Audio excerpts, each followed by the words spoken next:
இன்னைக்கு நம்ம ஒரு திருவிழாவை பற்றி தான் பார்க்க போறோம். இந்த கதையில திருவிழாவால் இணைந்த இரு சகோதரிகளை பற்றி பார்ப்போம். கிராமத்தில் நடைபெறும் சித்திரை திருவிழாவில் கலந்து கொள்ள குடும்பத்தோடு சென்று வரலாம் என அப்பா கோவிந்தசாமி முடிவு செய்து அம்மாவிடம் கேட்டார். அம்மாவும், ஆமாம், கிராமத்துக்கு திருவிழாவுக்கு போய் ரொம்ப வருஷம் ஆச்சு, இந்த வருஷம் போய் வரலாம் என்றாள். கவிதாவுக்கு கோயில் திருவிழாவிற்கு கிராமத்துக்கு செல்வதில் விருப்பமில்லை. அவள் இந்த விடுமுறையில் பள்ளி தோழியருடன் சென்னையை சுற்றி வர வேண்டும் என நினைத்திருந்தாள். ஆனால், அம்மா சரோஜா, நீ அடுத்த வருஷம் கல்லூரியில் சேர்ந்துட்டா. அடுத்து 4 வருஷத்துக்கு நாம கிராமத்துக்கு போகணும். உன்னோட தாத்தா பாட்டியும் உன்னை பார்க்கணும்னு ஆசைப்படுறாங்க என்று கூறிவிட்டாள்.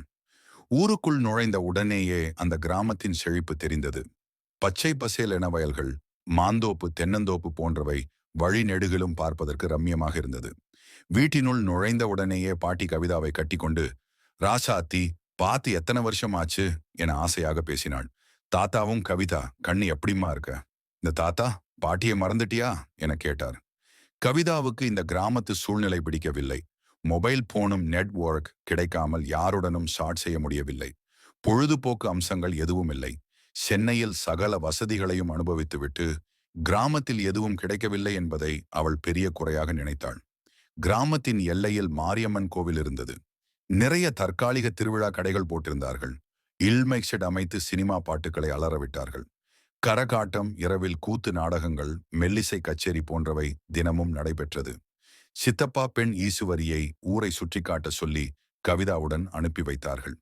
அவள் மிகவும் அமைதியாக பேசினாள். கிராமத்து பள்ளியில் 8ஆம் வகுப்பு படிப்பதாக கூறினாள். அவளுக்கு நீண்ட நாட்களுக்கு பிறகு அக்காவை பார்த்ததில் மிகவும் சந்தோஷமாக இருந்தது. இக்கிராமம் விவசாயத்தை தவிர மற்றபடி இன்னமும் வளர்ச்சியடையாத குக்கிராமமாகவே இருந்தது. ஊரில் திருவிழா நடைபெறுவதால் பக்கத்து கிராமங்களில் இருந்தும் மக்கள் வந்து போய்க் கொண்டிருந்தார்கள். சித்தப்பா மகள் ஈஸ்வரி கவிதாவை அழைத்து கொண்டு தாத்தாவின் தென்னம் தோப்பு, மாந்தோப்புக்கு சென்றாள். ஈஸ்வரி அக்கா அக்கா என்று கவிதாவுடன் ஆசையுடன் பழகினாலும் கவிதாவுக்கு அவளின் கிராமத்து பேச்சும் உடல் அசைவுகளும் பிடிக்கவில்லை. அவள் கேள்விகளுக்கெல்லாம் அவளை கேலி செய்தும் அவள் கிராமத்திலேயே இருப்பதால் அவளுக்கு ஒன்றும் தெரியாதென்றும் மட்டம் தட்டி பதில் கூறினாள்.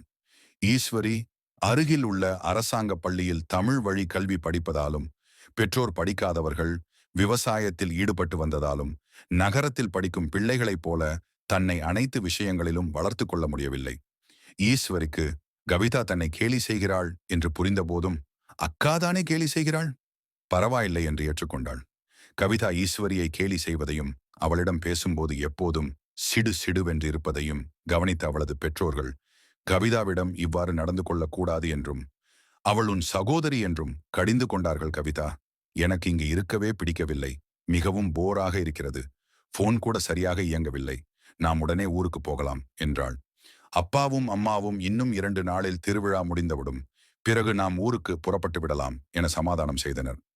மறுநாள் மீண்டும் திருவிழா கடைகளை பார்த்துவிட்டு சகோதரிகள் இருவரும் அருகில் இருந்த குளக்கரைக்கு சென்றனர். அங்கு ஆண்களும் பெண்களும் எதிர் எதிர் கரைகளில் குளித்துக் கொண்டிருந்தனர்.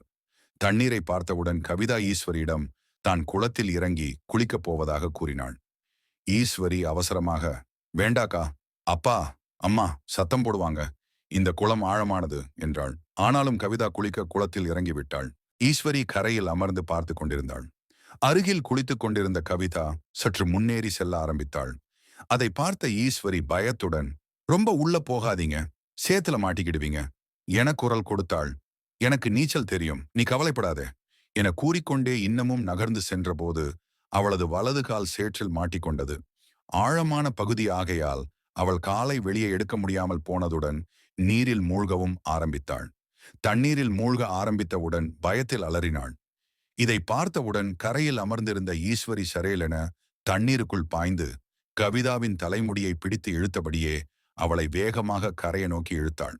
அதற்குள் அருகில் இருந்த ஆண்களும் ஓடி வந்து கவிதாவை மேலே கொண்டு வந்து சேர்த்தனர்.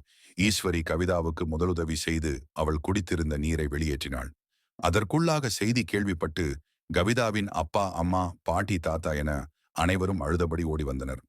அவள் நான் எவ்வளவு சொல்லியும் அக்காதான் கேட்காமல் குளத்தில் இறங்கிவிட்டாள் என அழுதபடி கூறினாள்.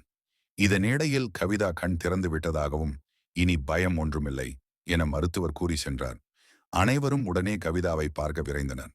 கவிதாவை பார்த்ததும் அவள் அம்மா, பாட்டி, சித்தி என அனைவரும் அழுதனர். சித்தப்பாவும் எல்லாம் இந்த ஈஸ்வரியினால தான் நடந்தது. அவ தான் உன்னை கவனமா பாத்துக்கல என்றார். உடனே கவிதா, அவள ஒண்ணும் சொல்லாதீங்க. நான் இன்னைக்கு உயிரோட இருக்கிறதுக்கு காரணமே என் தங்கச்சி ஈஸ்வரி தான். நான் தண்ணியில மூழ்க ஆரம்பிச்சதும் அவதான் உடனே தண்ணிக்குள்ள பாஞ்சு என்ன காப்பாத்தி மேல கொண்டு வந்தா என்றாள். எல்லோரும் நன்றியுடன் ஈஸ்வரியை பார்த்தார்கள். கவிதா ஈஸ்வரியை அருகில் அழைத்து அணைத்துக் கொண்டாள். என்ன மன்னிச்சுடு ஈஸ்வரி. நான் சென்னையில பெரிய ஸ்கூல்ல படிச்சவன நினைப்பிலையும் உனக்கு ஒன்னும் தெரியாது என்ற தவறான எண்ணத்தினாலும் உன்னை மிகவும் மட்டமாகவும் கேவலமா பேசினேன். நீ சொல்ல சொல்ல கேட்காம நான் தான் குளத்துக்குள்ள இறங்கினேன். ஆனாலும் கடைசியா நீதான் என் உயிரை காப்பாத்தி இருக்கிறே. நான் செஞ்ச தவறுக்கெல்லாம் என்ன மன்னிச்சுடு என்று மீண்டும் கவிதா ஈஸ்வரியிடம் மன்னிப்பு கேட்டுக்கொண்டாள்.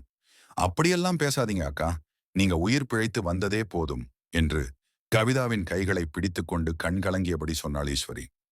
கவிதா மனம் திருந்தியது கண்டு அவளது பெற்றோர் மிகவும் மகிழ்ச்சி அடைந்தனர். அப்பா, நாம போறப்ப ஈஸ்வரியையும் மற்ற எல்லாரையும் சென்னைக்கு கூட்டிக்கிட்டு போய் சென்னையை சுத்தி காட்ட போறேன் என்றாள். அப்பாவும் அதை சந்தோஷமாக ஆமோதித்தார். ஒரு கோவில் திருவிழா தொடர்பே இல்லாம இருந்த இரு சகோதரிகளிடையே மீண்டும் பாச இணைப்பினை ஏற்படுத்தியது. இந்த கதை பிடித்திருந்தால் வீடியோக்கு லைக் செய்யுங்கள்.